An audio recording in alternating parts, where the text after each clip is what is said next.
মাননীয় প্রধানমন্ত্রী, সম্মানিত সভাপতি ও উপস্থিত সুধীবৃন্দ, ইহার চেয়ে হতেম যদি।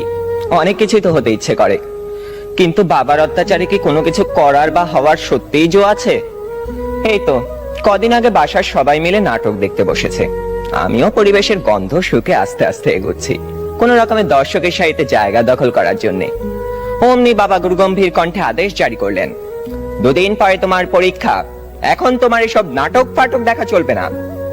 কি আর করা, দরজার চৌকাঠ থেকেই ফিরে যেতে হলো।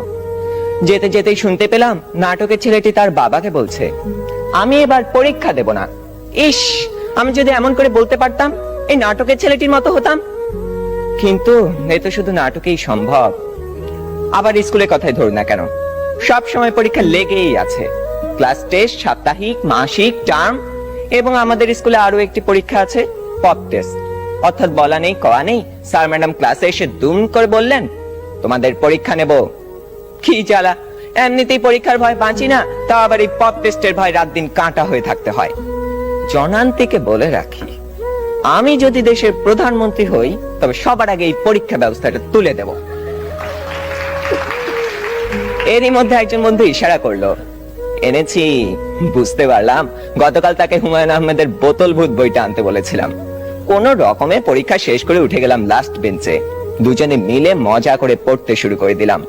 গল্পে আছে হুমায়ুন ভূত পোষে, তা আবার বোতলে করে পকেটে রাখে। সে ভূতের খাবার চাঁদের আলো। ক্লাসের একজন যখন একথা বলে দিল, তখন অঙ্ক স্যার বোতলটা নিয়ে ভূতটাকে এক ঢোকে পেটের ভিতর চালান করে দিলেন। অমনি স্যারের পেটের ভিতর গুড়গুড় শব্দ উঠতে শুরু করলো, আর তিনি হেঁচকি তুলতে লাগলেন।